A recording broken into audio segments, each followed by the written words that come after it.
Luke 19:10. Lukas 19:10. For the Son of Man came to seek and to save what was lost. Jesus saves many ways. Jesus saves us from eternal punishment. Jesus saves from sin. But Jesus also saves from broken relationships. I once was lost, but now I'm found. Sabi na isang matandang awit. Lost by whom? To whom? Lost from where? To where? And lost from what? To what? Jesus saves from broken relationships. Father, we thank you that you are Savior through your Son, Jesus. And we thank you that the salvation that you offer through Jesus is manifold. Maraming hugis, maraming wangis, maraming kulay. Sa sandaling ito, patuloy niyo po kaming puspusin ng inyong Espiritu at ngayon humihingi kami ng aral na sa inyong puso nagmumula. Turuan niyo po kami takayin, kayo po ang mangaral. Dalangin namin ang lahat ng ito sa ngalan ng iyong anak na si Jesus na tagapagligtas sa maraming paraan mula sa maraming bagay. From broken relationships. Luke 15:1-2. Isang araw, ang mga maninigil ng buwis at ang mga makasalanan ay lumapit kay Jesus upang makinig. Nagbulong-bulungan ang mga Pariseo at mga tagapagturo ng kautusan. Sabi nila, ang taong ito'y nakikisama at nakikisalo sa mga makasalanan. So they were avoiding sinners. And sinners, of course, were those who were unable to obey the law. With 10 commandments and 613 other commandments called mitzvots, how can you not obey? There was always an opportunity to be sinful when measured according to the laws of their religion. Who can obey and apply all the religious laws? James 2:10, ang lumalabag sa isang utos, kahit tumutupad sa iba pa, ay lumalabag sa buong kautusan. If you obey all the laws and fail only in one, it's as good as disobeying everything. Romans 3:23, dahil doon, lahat ay nagkasala. At walang sino mang nakaabot sa kalwalhatian ng Diyos na itinakda ng relihiyon ng matandang paniniwala ng Israel. Kaya lahat, kung tutusin, sinners. Now, Jesus welcomes such sinners and even eats with them. This is unheard of. Ang mga religious leaders ng araw ay hindi sila naglalakad sa silong ng anino ng bahay ng mga makasalanan. Hindi sila papasok sa bahay ng mga makasalanan. Hindi sila nakikisalamuha. Tapos nagulat sila, tapos sa Jesus na ito, hindi lang nakikisalamuha, nakikiupo pa sa mesa at nakikisalo sa pagkain, which is the highest form of fellowship. The religious leaders are offended by this acceptance by Jesus. They would never on their own welcome sinners. In fact, the religious leaders would brand and turn sinners into outcasts. Pag natawag kang sinner, outcast ka na, puwera ka na. Daig mo pa isinumpa na may kitongin. Kaya pag sa mga religious leaders na ito ka naniwala at umasa, puwera ka. Lugi ka. Kawawa ka. Legalistic religion produces and brands so many sinners. Tulad ng ating mga ninuno nang hindi pa yumayakap sa pananampalatayang dinala ng mga Kastila, na iba ang buong buhay nila nung sila'y sumunod sa pananampalatayang ito, naging napakadami nilang kasalanan. Because they were made aware not only of the commandments of God, but the invented commandments of religion. And in the eyes of the ordinary believer and follower, there is no division between God's commands and the commands of the religious leaders. Kaya ang lahat nababrand ng makasalanan. Romans 7:8-9, sin came to me because of the command. But without the law, sin has no power. Before I knew the law, I was alive. But when I heard the law's command, sin began to live. So kung hindi nyo may tinuro lahat yung bawal na yan, hindi sana ako makasalanan sa mga panukat. Pero pinatawan nyo ako ng kotakot-takot ng mga utos na hindi ko naman kayang sundin. Kaya mula nang dumapo kayo sa buhay ko, naging sinful tuloy ako by your standards. At syempre, this kind of religion that is premised on sacrifice and transactional relationship with God, mabuting lagi kang may kasalanan para lagi kang nagbabayad. Para lagi kang nasisingil, guilty ka, madali kang i-manipulate. Yun ang ayaw na ayaw ni Jesus. Yung mapuwera ka sa buhay, mapuwera ka sa ganda ng buhay because you are labeled sinful. Luke 15:3-4, dahil dito, sinabi sa kanila ni Jesus ang talinghagang ito. Kung ang sino man sa inyo ay may 100 tupa at nawalan ng isa, anong gagawin niya? Hindi ba't iiwan niya ang 99 sa pastulan at hahanapin ang nawawala hanggang sa ito'y matagpuan. So now, Jesus goes to metaphorical thinking, to parable, talinghaga, to symbolic language. So the sheep is lost by the shepherd. The sheep is lost to the elements, to false shepherds, to predators. Kaya delikado pag yung sheep na wala doon sa iniingatan noong kanyang pastol. So the sheep is lost from safety to danger. Yun ang nangyayari pag nawawala ka sa tamang tagapag-alaga, napupunta ka sa mga maninira at sisira sa'yo. Now the important message in the last part of the parable, God wants to find lost sheep and restore the relationship with the shepherd. Their belongingness in and with the flock. Ang kwento ni Jesus, pagka merong kang 100 tupa at may isang nawala, naligaw, sinadya man niya o hindi, hahanapin niya yon para iligtas siya sa panganib at ibalik siya sa kanyang grupo kung saan siya ay masaya, saan siya ay ligtas. Pag nawala ka, hahanapin ka, ibabalik ka. That is the goal of Jesusness. Sa mga Pharisees baligtad, pag nawala ka at talagang halos sila nang magtaboy sa iyo sa dami ng mga batas na hindi mo naman kayang sundin, hindi ka nila papansinin, lalayuan ka nila. In fact, na-offend sila na si Jesus ay nakikipagniig sa mga tinatawag nilang makasalanan. We must never forget that the sheep get lost because they are forgetful. Because they easily get confused. Because they get attracted to distractions like us. Ang totoo, tayo naman yung tinutukoy na tupa. Alam nga namang animal husbandry ang topic ni Jesus. Tayo yun. Ang mga tupa talagang madaling maligaw. Madaling malibang, madaling malito, madaling mauto. Ang mga tupa, pagka sumuot sila sa butas ng isang pader na pinagtumpok-tumpok lang naman na bato, kaya kung minsan may butas sa kalumaan, sila iniingatan sa loob ng bakuran, lalabas sila, hindi na nila makita yung maliit na butas na yung pabalik. Hanggang makain na sila ng mga wild animals. Hanggang tuluyan na silang mahulog sa mga bangin, mabalian at mamatay sa gutom, kumasadlak sila sa mga bingit-bingit at gilid-gilid at mga libis ng bundok. Kaya yun ang ginawa ni Jesus sa talinghaga. Sa pag-unawa ni Jesus, kung ba't gano'n ang tupa, para na rin sinabi sa ating, sa totoo lang, nauunawaan ko kayo. Kasi kayo itong tupang ito eh. Pero hindi kayo nauunawaan ng mga religious leaders. Hindi kayo nauunawaan ng Religion Inc. Lagi kayo inuusig. At paglalapitan ko pa kayo, na-offend sila. Kasi gusto nila yung makasalanan, laging branded, laging hiwalay, laging puwera. Because it makes them look better. It makes them look superior. It empowers them when they disempower you. Now, the shepherd remembers the reality about sheep. Tulad ng naaalala ng Diyos Ama, ang katotohanan tungkol sa ating mga tao. Psalm 103:14, for He knows how we are formed. He remembers that we are dust. Naaalala ni Jesus na gano'n ang tupa, naaalala ng Diyos Ama na gano'n ang tao.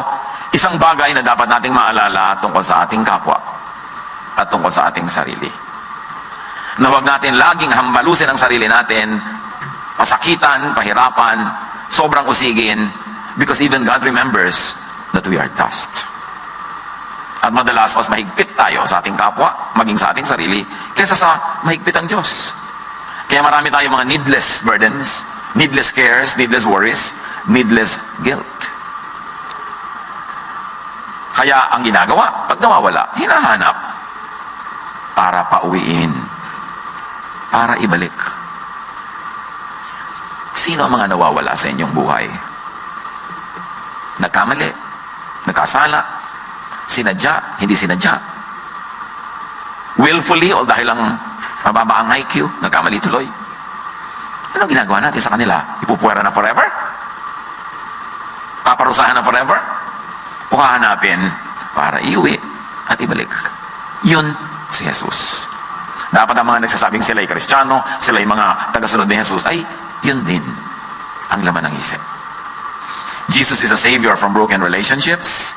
Jesus tells us to do His work. So we, brothers and sisters, should also save people, including ourselves, from broken and interrupted relationships. Nagkakamali ang tao. Pagka itatakwil mo forever dahil sa isang pagkakamali, walang matitirang tao sa iyong mundo.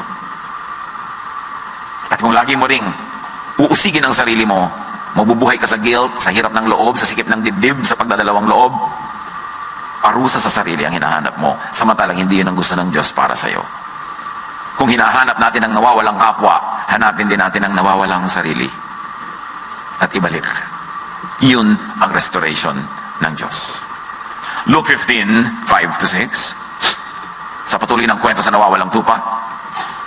And when he finds it, meaning the lost sheep, he joyfully puts it on his shoulders and goes home. Pinapangko pa, to use an old Tagalog. Binubuhat sa kanyang balikat. Hindi niya sinasermonan, pinapagalitan. Hindi niya pinapalo-palo. Naaawa. At bubuhatin pa para madali ang pagbalik. Hindi yung iika-ika na kasi mo, iika-ika ka, buti ka sa'yo. Kasi ikaw, nag tayo sa mga nagkamali. Pinuntahan mo pa daw, pero papagalitan mo lang naman pala. Tama naman magalit pagkamali ang ginagawa. Pero may timing. Hindi agad-agad. Maghintay ka ng tamang timing. Pag may taong nagkamali, nadapa na sugatan, hindi yun ang panahon para siya pagalitan. Panahon muna yun para siya buhatin. Panahon para siya pagalingin, alagaan. Aha, malakas ka na, halika, maupo ka dyan. Yun, dapat ganun. May oras siyempre rin ng sermon. Pero pagka nagdudugo siya, nasasaktan, sabi niya, Papa, don't preach. Wala sa panahon. Kaya maraming sermon natin at pagalit, tama naman pero wala sa oras, hindi rin tuloy nadirinig. Sayang. God is in the business of bringing lost sheep home. Literally. Yung possessed man, ang tagal-tagal na wala sa kanyang tahanan dahil tumira siya sa kuweba kasama ng mga bangkay doon. Nung gumaling, gusto sumama sa Panginoon, sabi ni Lord, go home to your family. Na-interrupt ang relationship nyo. Ang daming parting hindi mo nadaluhan. Ang daming kontribusyon na hindi ka nakaambag. Ang daming sayang wala ka doon. Ang daming hirap na hindi ka nakabalikat at nakahati. Umuwi ka, yun na atupagin mo. Jesus wants broken and interrupted relationships to be restored and to continue. Yung blind man na kanyang binigyan ng paningin, nung luminaw ang mata, sabi niya, huwag ka na bumalik sa village, huwag ka na bumalik sa mga tao, umuwi ka diretso sa bahay. Marami ka na na-miss. Marami ka nang hindi nagawa. Marami ka nang tuwa na hindi na ituwa, umuwi ka. Luke 15:6-7. Pag-uwi, aanyayahan niya ang kanyang mga kaibigan at mga kapitbahay at sasabihin sa kanila, makipagsaya kayo sa akin dahil nakita ko na ang tupa kong nawawala. Sinasabi ko sa inyo, magkakaroon ng higit na kagalakan sa langit dahil sa isang makasalanang tumalikod sa kasalanan kaysa sa 99 na matuwid na hindi nangangailangan magsisi. Hindi binabaliwala ni Jesus yung 99 na matuwid kasi walang matuwid. This is a swipe at self-righteous people. When Jesus says heaven is happier with one outcast who is restored than with 99 self-righteous religious persons who consider themselves above repentance and not needy of restoration. Sabi niya, alam niyo, mabuti pa isang makasalanan, nagbagong loob, nagbalik loob, nare-restore. Kasi yung 99 na nagbabanal-banalan, mga santong kabayo, ang tawag nila, akala nila, hindi sila makasalanan, hindi sila nagsisisi, sila patong naninisit na uusig ng kapwa, hindi natutuwa sa inyong langit. Mabuti pa yung obviously nagkasala, pero obviously din, tinatanggap niya yon, nagbabagong loob, ikinatulugod ng kalangitan, ang ganong asal. Now, the real story and the heart of the matter is this. Introduction pa lang yung kanina ni Jesus. He's a very skilled storyteller. Ngayong naibukas na niya yung prinsipyo, pupunta na siya sa main theme. Luke 15:1-13. Isang familiar na kwento na hahanapan natin ng mga bagong gata para makagawa tayo ng mga bagong latik mula sa napakagandang kwentong ito. Luke 15:11-13, sinabi pa ni Jesus, may isang tao na may 2 anak na lalaki. Sinabi sa kanya ng bunso, Ama, ibigay na po ninyo sa akin ang mamanahin ko. At hinati nga ng ama ang kanyang ari-arian. Nakita niyo yung ama dito, represents God. Napakadaling kausap.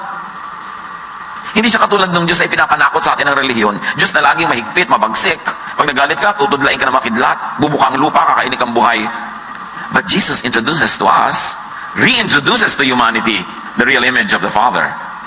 Yung bunso kabuhay-buhay pa ng ama, hinihingi na yung mana, binigay. Madaling kausap.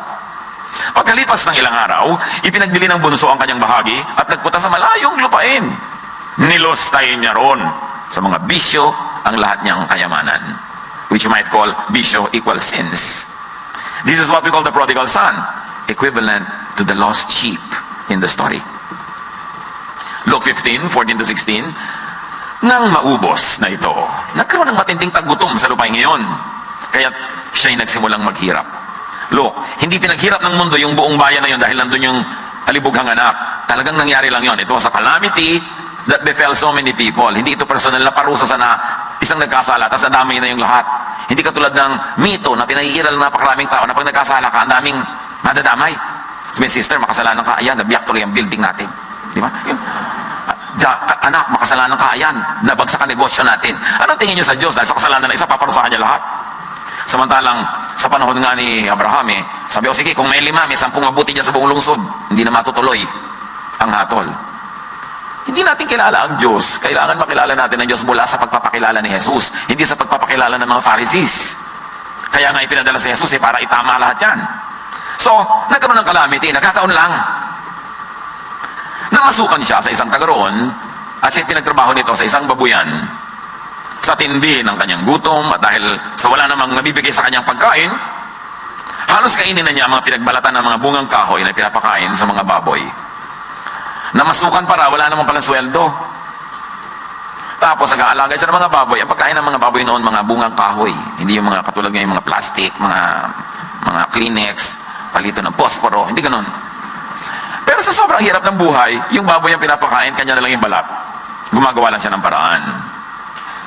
The sheep, meaning the son, is lost by the father from home to a faraway land, to predators, yung mga kasama niya nagbisyo, na lumusay ng kanyang pera, tapos hindi siya tinulungan ng ubus na, and to a false shepherd. Itong employer niya, na inaalila siya ng todo-todo, hindi naman siya binabayaran, hindi siya pinapakain man lang. Kung sana man lang alilang kanin ka, pwede na eh. Wala man lang. Nothing. This happens to people whose shepherd and teacher is not Jesus, not the Father. This kind of kaapihan, this kind of exploitation, itong pagsasamantalang ito, ay nangyayari kapag ang tao ay sumusunod sa false shepherd. Na malinaw na tinutukoy ni Jesus sa kanyang mga halimbawa. The laws, the teachers of the law and the Pharisees, ang sumusunod sa kanila, lugi. Puro offering, puro sacrificial offering, puro ministry, puro service, tapos hindi ka naman na-feed. Wala ka nakakain na spiritual food, tapos panay pang usig sa'yo, lagi ka pang makasalanan, lagi kang idinidiin, at matapos ang paglilingkod mo ng kitagal-tagal na panahon, nagkamali ka, sisipain ka, ititiwalag ka. Ito ang katumbas ng employer na pinasukan nitong lalaking ito na mula sa bahay ng kanyang ama na masagana ang buhay, umalis-alis siya, at namasukan, sumunod sa isang walang kakwenta-kwentang shepherd. Luke 15:17-20. Ngunit napag-isip-isip niya ang kanyang ginawa at nasabi niya sa sarili, labis-labis ang pagkain ng mga alila ng aking ama. Samantalang ako'y namamatay dito sa gutom. Babalik ako sa aking ama at sasabihin ko sa kanya, Ama, nagkasala po ako sa inyo, sa Diyos at sa inyo. Hindi na po ako karapat-dapat na tawaging anak nyo. Ipilang na lamang ninyo ako sa isa sa inyong mga alila. At siya'y nagpasyang umuwi sa kanila. Natauhan. Alam niyo yung gutom, nakakabalik yan ng ulirat. Sa mga nalilibang, yung mga nahihirapan, nagising. Pero sa iba, lalo silang lumulubog pag hindi sila nag-isip. So ito nag-isip. Jesus wants the followers of false shepherds to come to their senses. Matauhan. Kasi ang ganitong sitwasyon patuloy na nangyayari ngayon. Matthew 23:2-4, Jesus said, "The Pharisees and the teachers of the law pile heavy burdens on people's shoulders and won't lift a finger to help." Kawawa ang kanilang mga sakop. No, ang anak naman, nag-isip, and the lost son's self-assessment says that he was a sinner. Meron siyang pagkakamali. Meron siyang pagkakasala. And the lost son's self-judgment made him realize that he should no longer be called a son, nor be entitled to a son's privileges and rights. So siya'y umuwi. Ang pakay lang, bumalik sa kanyang ama, hindi lang naman siguro para makakain. Nakapag-isip-isip siya talaga. Natatanda ang kanyang ama, dapat nandun siya, magabayan niya, maalagaan niya, pero kailangan nandun siya kahit malang status ng katulong. Luke 15:20. Malayo pa inatanaw na siya ng kanyang ama. Ibig sabihin yung ama niya nakatingin dun sa kanyang landas na dinaanan palayo, doon nakatitig, inaabangan siyang bumalik. Kaya malayo pa siya, nakita na. Nakaabang. At dahil sa matinding awa ay patakbo siyang sinalubong ni Yakap at hinalikan. Amoy baboy ha. Ni Yakap, sinalubong, hinalikan. Ito ang equivalent nung tupa na hinanap. Ang pinakaiba lang na variation sa kwento, itong tupa ang kusang nagbalik. Kasi tao naman ito, hindi tupa. Kaya ikaw tao, bumalik ka. Kung hindi ka bumabalik, tupa ka ba? Dapat maghusa ka dahil hindi ka naman tupa eh. Mas mataas-taas ang IQ mo. Dapat mag-isip ka. Mga iniwan mong asawa na dapat di mo iniiwan. Iniwan mong responsibilidad ng mga anak. Iniiwan mong trabaho na sinusweldohan ka. Ano man yung iniiwan mo na dapat nandun ka, mag-isip. At kusang bumalik. This Father is the image of the invisible God. Ang sarap makipagmahalan sa ating Diyos kung kilala lang natin siya ayon sa pagpapakilala ni Jesus. Kahit anong mangyari, tatay pa rin. May mga tao, sumunod sila sa mga Pharisees and teachers of the law. Deacon sila sa church, leader sila sa church. Nung nagkamali yung anak, itinatakwil.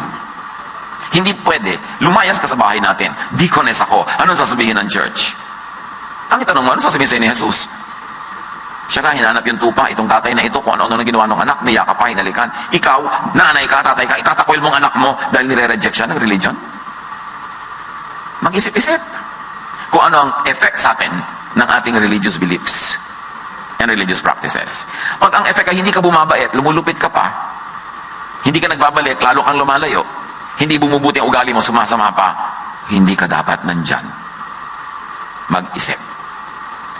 Kahit ano pang mangyari, yung anak pa rin. At kung ito yung example, tupang hinanap, anak na niyakap, para sa ating lahat ang lesson. Yung magulang mo pa rin. Ano pa man ang reklamo mo sa kanya. Yung anak mo rin, yung asawa mo, yung kapatid mo. Dapat, kung nagkaroon ng mga paglalayo-layo, pagkakahiwa-hiwalay ng loob, magising, at magbalikan, ito ang kalooban ng Diyos. Kung minsan may mga komplikasyon, minsan, Pastor, paano po ako babalik sa asawang iniwan ko 20 years ago? May asawa na po siya, may mga anak na siya. Ako rin nagkaroon na ng ibang asawa, may mga anak na ako. Ano pong gagawin ko? Ewan ko sa inyo! Pumasok-pasok kayo sa gulo nito, ako ngayon ang po problemahin nyo. Pero truth to tell, may mga situation na mas tahimik na sigurong manahimik na kayo where you are now, kasi mas lalong gugulo. So mag-isip kung anong pinakamaganda. Among many choices, alin ba yung best? Pero kung nagkaroon ka na ng iba, tapos siya naghihintay pa rin sa'yo, para si Gabriel, hinihintay niya si Maruha. At kung alam niyo ang kwento, napanood niyo noong 1966. Yung Maruha Susan, hindi yung Maruha iba. Kung siya ay naging matapat at hinihintay-hintay ka pa rin kahit nagkamali ka, dapat mong balikan. Paano po yun? May komplikasyon. Magdusa ka kinomplicate mong buhay mo Pay the price, but correct the mistake. Dapat itama. Now, this is the image of the invisible God. Kahit anong mangyari, tatay pa rin, at ang anak, anak pa rin. Tanggap ang anak no matter what. Kayo ba tinatanggap yung anak nyo no matter what? Yung anak ko po, Pastor, mukhang balde. Tita, mukhang gram ka naman. So, magkamag-anak pa rin kayo. So, tanggapin mo na. Huwag ka na mag-inarte dyan, anak mo yan Walang sumbat, walang parusa, walang galit. Mga nawawala, mga nagwawala, uwi na. Sabihin nyo, kasabihin nyo, uwi na. Diba? Kailangan umuwi. Kailangan manumbalik sa tama, manumbalik sa dati. Si Jesus hindi lang nagliligtas mula sa impyerno. Although, primary yun. Nagliligtas din siya sa mga taong nawalay sa mga mahal sa buhay na dapat bumalik. Iniligtas niya ang broken relationships. Hindi lang ating kaluluwa mula sa impyerno. Iniligtas niya ang interrupted relationships. Now, Jesus reveals this truth about God. John 1:14, the Word became a human being and lived here with us. From Him, from Jesus, all the kindness and all the truth about God have come down to us. Kaya kay Jesus laging sumunod at makinig. Ang kabaitan ng Diyos ay hindi naharang ng law, ng religion, ng temple, ng tradition. Hindi naharang ng teachers of the law and Pharisees. Hindi naharang ng self-debasement and self-judgment maging nung anak. Ang pinairal, nakita niyo sa kwento, ang pag-ibig ng Ama. In fact, ang naharang ay yung mga katuroang malupit, katuroang mapanghusga ng mga Pharisees pag ginamit ang Jesus filter. Alam niyo sa Jesus filter, papadaanin niyo lahat ng mga katuroan, yung maibigin lamang tulad ng turo ni Jesus ang dapat pairalin at sundin sa buhay. Yung iba ilagay sa library, gawing reference, pero ang dapat na pinapairal pang araw-araw, katuroan ni Jesus. Sapagkat kung ihahambing niyo ang katuroan ni Jesus sa napakaraming ibang katuroan, madalas, hindi laging agree yung iba. May May mga katuroan na ang gusto ikay maging malupit, ang gusto ikay maging mapagparusa, ang gusto ikay maging mapanumbat, mapaglayo. Pero yung katuroan ni Jesus ang pairalin. Because He is the image of the invisible God. In Him, all the fullness of the deity lives in bodily form. And in Him and through Him, God revealed His true kindness. Luke 15:21-22. Sinabi ng anak, Ama, nagkasala po ako sa Diyos at sa inyo. Hindi na ako karapat-dapat na tawagin ang anak nyo. Ngunit tinawag ng ama ang kanyang mga alila, dali, kunin ninyo ang pinakamagandang damit at bihisan nyo siya. Suotan nyo siya ng mga singsing at ng sandalyas. Sabi ng ama, anong hindi na anak? Nonsense! Hindi na wala ang pagkaanak. May mas malalim itong sinasabi sa atin. Pastor, pag nagkasala po ba ang Christian, hindi na siya anak ng Diyos? Hindi na siya saved? Nakita niyo sa kwento, anak ka pa rin. Sa katunayan, habang nagkakasala ka, nagdusa ka na eh. Nagbayad ka na. So, ang anak ka pa rin ng Diyos. Stay secure in your position as a child of God through Jesus. Huwag kayong palito.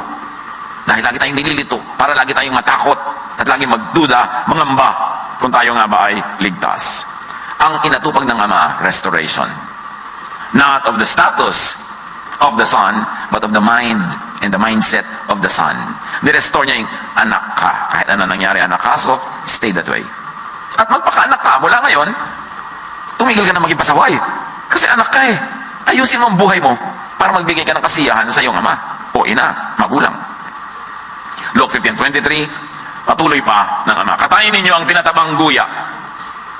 So the fattened calf was slaughtered para magkaroon ng handaan. And of course, it is a reflection, a reference to the sacrifice of Jesus.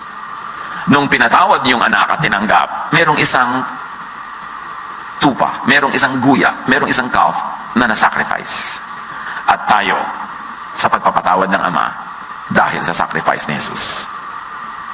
Kaya huwag nating tatawaran kung eternal ba yung salvation, permanent ba yun, kasi parang tinatawaran nyo ang halaga ng dugo ni Kristo na isinakripisyo para kapatawarin. Tapos yung pala nagkamali ka, hindi ka na naman pinatawad. Ang baba naman ang value ng blood na yun. Kaya dapat natin ma-appreciate the permanence of our status as children of God through Jesus. Sin is wiped out through Jesus, the Lamb of God. At kaya rin nagkaroon ng ganung uri ng pagkatay because nagkaroon ng pagdiriwang, pagsasaya. But it was at the calf's expense. At kaya din tayo nagkakaroon ng pagdiriwang, pagsasaya. It was at Jesus' expense. Salvation is free, but it is not cheap. Kaya pahalagahan niya ang status na yan. Na kahit hindi nawawala yung pagkaanak, pangatawanan mo naman para ikalugod ng magulang. Luke 15:23-24. At kayo'y kumain, at tayo'y kumain at magdiwang, sabi ng Ama, sapagkat ang anak kong ito'y namatay na. Ngunit siya'y nabuhay. Nawala. Ngunit muling natagpuan. At sila nga'y nagdiwang. This is always how heaven is depicted, is shown, is visualized. Isang handaan. Isang piging. Isang masayang pagsasalo-salo. Kwento ng tupa, kwento ng anak, pareho. Finding the lost, restoration to the home or to the family, and celebration. Now, you know the story. The legalistic brother, the kuya, was angry. He wanted judgment for the lost brother. He would not join the celebration. At maraming katumbas yan ngayon sa mga churches ng Panginoon. Pag may nagkasalang kapatid, ang gusto parusahan, itiwalag, hambalusin, paluin, ipahiya. This is the equivalent of the teachers of the law and the Pharisees. Make sure that you're on the side of Jesus, not on the other side. Sa attitude mo sa mga nagkakasala, sa tingin mo, sa sukat mo, make sure that you're on the side of the fence with Jesus, with God the Father. To the Father, the overriding issue is return and restoration. Yung iba, discipline. Hindi natin nakita sa kwento. Kilala ba natin ang Ama? Dapat mag-self-discipline ka na lang. Tulad nga niya, nag-self-discipline na eh. Hindi na po ako bagay na tumira sa magandang kwarto. Hindi na ako bagay sa bahay. Doon na lang ako sa my servants' quarters. Hindi na ako bagay kumakain sa main dining room. Doon na lang ako kasama ng mga katulong. Nag-self-discipline na siya. Kaya tayo mga nagkakamali, nagkakasala, mag-self-discipline tayo. Kasi yung Ama, hindi naman niya inuutos sa atin na disiplinahin natin yung kapwa natin eh. Ang inuutos sa atin, mahalin natin. Matthew 18:12-14. Another version of the same story. Ano sa palagay ninyo ang gagawin ng isang taong may 100 tupa kung nawala ang isa sa mga yon? Hindi ba't iiwan niya ang 99 na nasa bundok upang hanapin ng naligaw? Tandaan ninyo, kapag ito'y kanyang natagpuan, higit niya ang ikagagalak ang isang tupang ito kaysa 79 na hindi naligaw. Or hindi tinatanggap na sila man ay ligaw din. Gayon din naman, hindi ayon sa kalooban ng inyong Ama na nasa langit na mapahamak ang isa sa maliliit na ito. Kung pababayaan niyo ang isang tao, Pastor, meron po isang makasalanan sa Sunday School, itiwalag natin. Lagi po siyang nasa sanlibutan. O, sabi niyo, kasi po 10% lang siya sa church, 90% sa sanlibutan. O, ititiwalag natin para 100% na siya doon. Yun ang gusto mo? Bakit bang hilig mong manipa at magtiwalag dyan? Dahil hindi bagay sa'yo, sisipain mo, kapabayaan mo na. That is not the principle of God. That is not the way of Jesus. John 14:12, pakatandaan nyo, ang nananalig sa akin ay makagagawa ng mga ginagawa ko. At anong ginagawa ni Jesus? Seeking the lost. Restoring the broken. At anong pinapagawa ni Jesus? Mahalin at alagaan ang kanyang mga tupa. John 21:17, pangatlong ulit na tinanong siya ni Jesus, Simon, Pedro, mahal mo ba ako? Nalungkot si Pedro sapagkat 3 beses na siyang tinatanong ng mahal mo ba ako? Kasi 3 beses niya itinatwa ang Panginoon. Kaya tinanong siya, mahal mo ba ako? Yes, Lord, number 1. O sige, restored ka na mula sa unang mong denial. Mahal mo ba talaga ako? Opo, Lord, number 2. Bihira mo, tinatanong pa ako, sinabi ko na nga. Pero nire-restore siya the second time kasi meron siyang second denial. Pedro, mahal mo ba ako talaga? Opo, alam niyo naman yun ah. Third, restoration. Complete ang restoration. Kaya siya tinanong, hindi dahil nalilito ang Panginoon. Gustong malaman ni Pedro na, mahal mo ako, lalong mahal kita. Tama na ang dramang bukid. Oo, nalungkot ka, dinenay mo ako, pero tapos na yun, move on na. Kaya, sabi niya, feed my sheep. Binigyan niya uli ng ministry. Hindi niya itinakwil. Binigyan niya uli ng gawain, kasi sa paggawa lang ni Pedro na magawain ng Panginoon, marami siyang chances na tumuwid, umayos at mag-improve. Pero pag tinanggalan mo na siya ng ganon, ano ang ibibigay mo sa kanyang kinabukasan? At sumagot siya, Panginoon, alam po ninyo ang lahat ng bagay. Alam niyong mahal ko kayo. Sinabi sa kanya ni Jesus, sige na, kahit 3 beses mo akong dinanay, 3 beses na kitang tinanong, pakainin mo ang aking mga tupa. Talaga po, restored ako, yes. Beautiful. Ganun ang Panginoon. The Jesus concept of salvation in His teaching is, salvation is saving people from being lost and away from home. Sa mga kwentong ito. Of course, maraming salvation at maraming mukha ang salvation ni Jesus. May salvation from hell. May salvation from many things, but ang pinofocus natin ngayon is salvation from broken and interrupted relationships. Savior din, relevant din si Jesus sa ganung larangan ng ating buhay. So, ang ating reaksyon, be open-hearted to a mistaken loved one who had left but now returns as a penitent. Tandaan nyo, as a penitent. Even in other religious groups, ang teaching nila, a sinner must be restored when he comes as a penitent. Absolution must be granted to a penitent. Even religious leaders have no choice but to give that. Yan ang turo. Pag bumabalik na bahag-bahagang buntot, gumagapang sa lupa sa kakahihiyan, at talaga namang dugdurugo ang puso, pipipiping parang papel, napakatigas man ang puso mo para hindi magpatawad. Ikaw nga araw-araw humihingi ng tawad sa Diyos. Patawarin ang tunay na kumikilala ng kamalian at humihingi ng tawad at handang magbayad. May bayad. Ang inaalok ng anak, huwag niyo na ako ituring na anak, huwag niyo na ako pakainin sa dining hall. Katulong na lang. Willing siya magbayad. Hindi yung sorry ng sorry, tapos wala namang pagbabago. Sorry na, galit pa ha. Nagsasorry na nga sa'yo no? Galit pa. Kaya hindi ka sorry. Sinasabi ng body language mo, hindi ka sorry. Pero yung totoong sorry, mga kapatid, do a Jesus. Forgive. With the same forgiveness that you grant this person, you will be forgiven by God. Salvation, in this way, is restoring people's relationship with God, with the Father, and with the fellow human beings. Doon sa bahay, kaya pinauwi. Kaya sa mga fellow tupa, kaya dinala uli doon sa grupo. Now they are restored, not because they are right, but to make them right with God. Ang restoration ay hindi premyo sa tama na. Ito ay paraan para lalong itama yung kumikilala ng kamalian. Luke 19:10, for the Son of Man came to seek and to save what was lost. Mark 2:17, on hearing this, Jesus said to them, it is not the healthy who need a doctor, but the sick.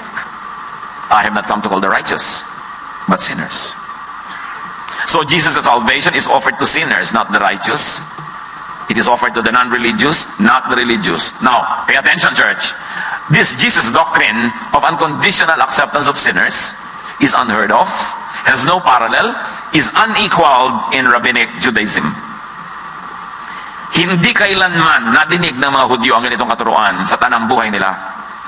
Wala itong katumbas. Wala itong katapat. This is uniquely Jesus. At napansin ng mga tao yon. Matthew 7:29, nagturo siya ng may kapangyarihan. Hindi tulad ng mga tagapagturo ng kautusan. At anong kapangyarihan yon? Kapangyarihang nararamdaman, tumatalab, nagpapalaya. Dama mo sa puso mo na pinalaya ka. Dama mo sa puso mo na pinagaan ang iyong dalahin, lumuwag ang iyong hininga, gumanda ang iyong buhay. Kaya sabi nila, Mark 1:27, ang lahat ay namangha. Kaya sila'y nagtanungan sa isa't isa. Paano nangyari yun? Ito isang kakaibang katuruan. Kakaiba. Kung katulad lang tayo ng iba, wala tayo kay Jesus. Kasi si Jesus, kakaiba. Iniligtas ni Jesus ang tao mula sa pagkakasangkot sa mga mapang-abuso. Kaya pinakita doon, lumayo ka sa mga umaabuso sa iyo, naglulustay ng mga kabuhayan mo, tapos pag nagkaroon ka na ng problema, iniiwan ka. At lumayo ka sa mga may-ari ng babuyan na yan, na pinagtatrabaho ka, wala ka namang napapala. Ayawan natin ang lahat ng uri ng pang-aabuso sa ating paligid. Jesus sets free and gives rest. Iminulat, iniligtas ang mga tao sa pagkaabuso. At yan din ang dapat natin gawin. Iligtas natin ang mga tao sa pang-aabuso ng iba. This is Christianity in action. This is the best doctrine. Palayain mo ang kapwa sa pang-aapi ng iba. Be changed by the renewing and the changing of your mind about God, about sin. At ikaw din, kapatid, huwag paabuso. Hindi ibig sabihin ng Kristiyano nagpapaabuso. Nagpaparaya, nagbibigay, pero alam mo ang hangganan, hindi mo pinapaabuso ang iyong dangal dahil ikaw ay tahanan ng Espiritu ng Diyos. You are the temple of the Holy Spirit, and you've got to teach people to dignify you as a person. Huwag tayong pumayag-payag na ginagawang basahan, tapos kasi Kristiyano ako, walang ganun tinuro si Jesus. Meron siya kung minsan tinuturo, magano'n, sinampal ka sa kanan, bigay mo pa yung kabila, ibig sabihin, huwag ka nang, sige, bigay mo, mapapagod din yan. Para na lang matahimik ang buhay mo. Yung pinagbubuhat ka ng 1 kilo, gawin mo 2 kilo. Ibig sabihin lang, sige na, kung anong kailangan niya, gusto niya siguro sa buhay ngayon, pagbigyan mo, para lang walang gulo. Pero hindi ibig sabihin na lifestyle of pagpapapi yun. Ano yun? Situational. To save the moment. Noon, ang mission ng relihiyon, ang mission ay to bring people to religion. Di ba? May mga age of missions, age of non-stop evangelism, age of conversion of the planet. But ngayon, merong isang napakagandang hamon. Mission is through and by Jesus, set people free from exclusive, abusive, and oppressive religiosity that binds people instead of sets them free. Na nagpapasungit imbes nagpapabait. May bagong mission. Ibalik ang mga tao kay Jesus. Inakit ang mga tao sa pangalan ni Jesus, pinapasok sa mga pananampalatayang hindi naman maka-Jesus ang pamamaraan doon sa loob, kailangang ilabas ang mga taong ito at ibalik kay Jesus. In fact, we should put Jesus back to Christianity. Kasi ang konti-konti na ng Jesus sa Christianity. Nagsama-sama ng kung ano-ano mga invented teachings, ang ending, judgmentalism, sungit, exclusivity, exclusion of people, self-righteousness.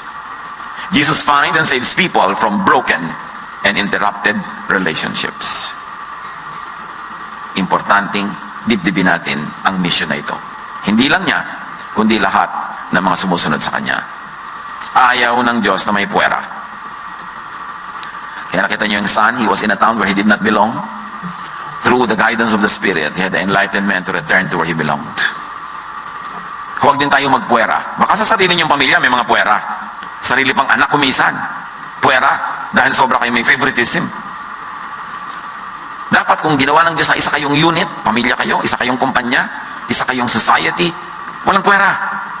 Ayaw ng Diyos na may puwera. Siya man ang may sabi, it is not good for man to be alone. Ayawan natin na may puwera pag may nagpupuwera. It is not good that anybody should be isolated. Ayaw ng Diyos ng ganun. Iligtas ang mga kapwa at ang sarili sa pagkakapwera. Tulad nitong lalaking ito, puwera siya dahil siyang lumayas, so iniligtas niya ang kanyang sarili sa pagkakapwera, siyang bumalik. Gumawa ka ng paraan para maging katanggap-tanggap ang iyong pagbabalik. Para maibsan ang mga hindi kailangang mga hirap at dusa ng pagkakalayo-layo ng mga taong niloloob ng Diyos na magsama-sama. What do you need to do after hearing all this? What will you do? Panginoon, turuan niyo po kami kung paano kami magre-react sa mga examples na ito ni Jesus na kakaiba. Sobrang kakaiba sa pagtanggap, pag-restore, pagmamahal sa tao. Salamat unang-una po dahil kami ang recipient niyan, yung kakaibang pag-ibig na yan. Pero turuan niyo kami na maging mga dispensers din ng kakaibang pag-ibig na ito. Na hindi lang kami tagatanggap, kami man ay tagabigay. Pagbulay-bulayan mga kapatid, sumandali, ang kahulugan nito sa inyong pang-araw-araw na buhay, manahimik, dinggin ang personal na guidance ng Panginoon.